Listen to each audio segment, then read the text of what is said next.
I'm only gonna say this once. Please don't shoot.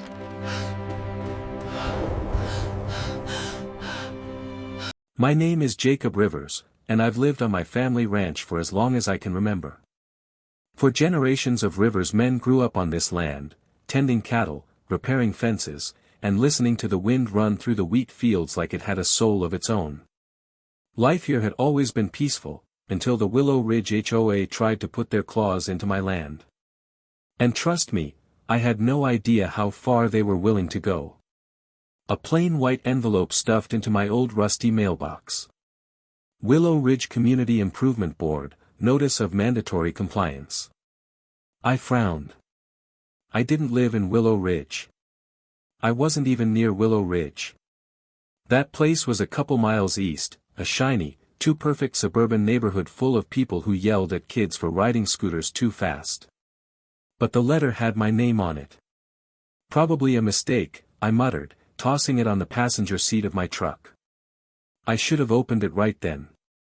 Because the moment I did open it later that night, I felt the hairs on the back of my neck stand up. The letter said, "Your property is in violation of Willow Ridge HOA landscaping guidelines. Grass height exceeds acceptable limits." I read it twice. Then a third time. "My grass exceeds HOA limits." I said out loud. I lived on 123 acres. My nearest neighbor was a tree. What were they talking about? My first instinct was that it was some poorly programmed automated system. So I wrote it off and went to bed. But the next morning, that's when things escalated. The sun wasn't even fully up when I heard the sound of engines. Not trucks. Not tractors. No, black SUVs. 3 of them. They rolled up to my front gate like I was some kind of criminal. I stepped outside, still half awake, pulling on my boots as I approached the fence. That's when I saw her, a woman wearing a navy business suit, sunglasses, clipboard, the whole corporate shark look. She didn't smile. Didn't wave. Just stared. "Good morning," I called out. "You folks lost?" She lifted her shades and spoke with a voice that had all the warmth of a freezer door. "Are you Jacob Rivers?" "Yes, ma'am." She gave a tight nod. "I'm Melissa Drake, HOA president of Willow Ridge." I blinked. "I don't live in Willow Ridge." She raised an eyebrow. "Oh, you will." I frowned. "I'm sorry, what?" She tapped her clipboard. "Willow Ridge is expanding. Your land is within the planned development zone. As of 3 weeks ago, we assumed jurisdiction." I laughed, actually laughed. She didn't. I couldn't believe what she said next. "We're here to inspect your property for compliance with our community standards." I stared at her like she'd grown antlers. "This is a ranch," I said. "Not a suburb. You don't have jurisdiction over anything here." She smiled, thin, fake, snake-like. "Funny. That's not what the county records show." I felt something shift in my gut. This wasn't a mistake. This was a land grab.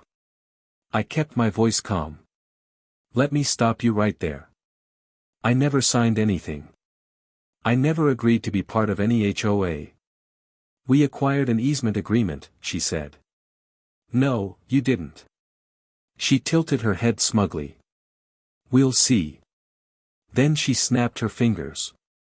Her inspectors, 2 men with measuring wheels and cameras, stepped forward toward my pasture gate. They were about to walk in. And that's when I stepped between them. "You're not setting foot on my land." One of the men scoffed. "We're authorized." "Not without a warrant," I said. He opened his mouth to argue, but I didn't give him the chance. I reached back into my truck window and grabbed the old shotgun my grandfather left me. I didn't point it at them, but I held it clearly, legally, and silently. The effect was instant. The inspectors froze. Melissa's eyes widened. "You're threatening us, she snapped. No, I said calmly. I'm reminding you that this is private property. She swallowed. We'll be back. They climbed into their SUVs and peeled away. But the look she gave me as she left told me everything I needed to know. This wasn't over. Not even close. That afternoon, I drove straight to the county recorder's office. The clerk, a thin guy wearing a sweater vest, looked at me like I'd handed him a live grenade when I gave him the paperwork number Melissa had claimed. He typed, froze, then stared at the screen. What? I asked. This document, it's flagged. Flagged how? He lowered his voice. It's fraudulent. I felt my pulse spike. Fraudulent? He clicked through more screens. Someone submitted a fake easement claiming you granted land access to the Willow Ridge HOA. Your signature was forged. I felt cold all over. Who forged it? He turned the screen toward me. My stomach dropped. The signature was terrible. Misspelled. Crooked. Childlike. It was almost insulting how badly they tried to fake it. I didn't sign that, I said. I know, the clerk said. And you need an attorney now. He handed me a card. Call attorney Sarah Barnes. She handles land disputes. I didn't waste a minute. Sarah Barnes was sharp, confident, and had the energy of someone who ate legal codes for breakfast. She listened to my story, flipping through the documents at lightning speed. When she reached the forged signature, she snorted. They didn't even try. So what do we do? I asked. She looked up with a smirk. We take them apart. Legally. I nodded. Let's do it. 2 days later, Sarah called. They're filing violations against you. For what? She chuckled. For having livestock, unapproved fencing, unapproved structures, and, get this, failure to plant community-approved shrubs. I rubbed my temples. It was a ranch. They sent more letters. Then more. Then a fine. $14,200. I stared at that number until my vision blurred. They thought they could bury me in paperwork until I rolled over. They thought I'd fold. But they forgot one important thing. I'm a Rivers. We don't fold. It was 7:13 a.m. when I heard engines again. Not 3 SUVs. Not 5. 7. They parked outside like they were raiding a bank. I stepped out calmly with my morning coffee. Melissa got out, waving paperwork like a victory flag. Mr. Rivers, under Section 8 of the Willow Ridge HOA bylaws, we are here to seize non-compliant property. I took a sip of coffee. What property? Your barn, she said smugly. It does not meet visual uniformity standards. My jaw dropped. Ma'am, that barn was built in 1952. All structures must comply, she said. They tried to move toward it. That's when I grabbed my shotgun again. I didn't yell. I didn't threaten. I just stood there. Silent. Steady. Melissa's face drained of color. Her inspectors stopped in their tracks. You can't do this, she squeaked. You can't trespass, I said calmly. She backed up. Literally stumbled backward.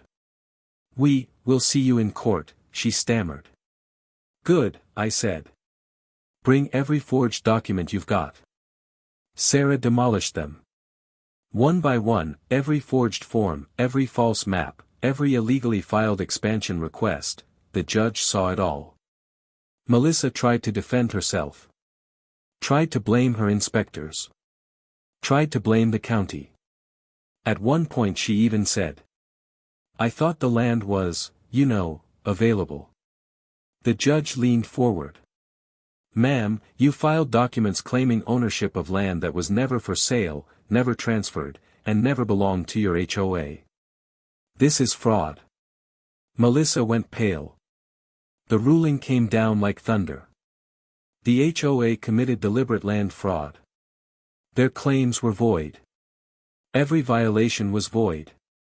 All fines were void. And they owed me restitution plus legal fees. But it didn't stop there. The judge ordered a full investigation of the entire HOA. 3 board members resigned. 2 administrators were fired. Melissa? She was removed as HOA president permanently. And me? I got a formal, written apology and a check with more zeros than I'd ever seen in my life. They tried to take my ranch. Instead, they paid for a brand new tractor, new fencing, repairs, and even a college fund for my niece. Whenever people ask me what I learned from all this, I tell them. Bullies only win if you stay quiet. Know your rights, and stand your ground. Because if I hadn't fought back, I wouldn't have a ranch. I'd have a parking lot for a bunch of houses I never asked for. And the funniest part? To this day, whenever Melissa drives by town, she avoids eye contact. The woman who tried to take my land can't even look at me now.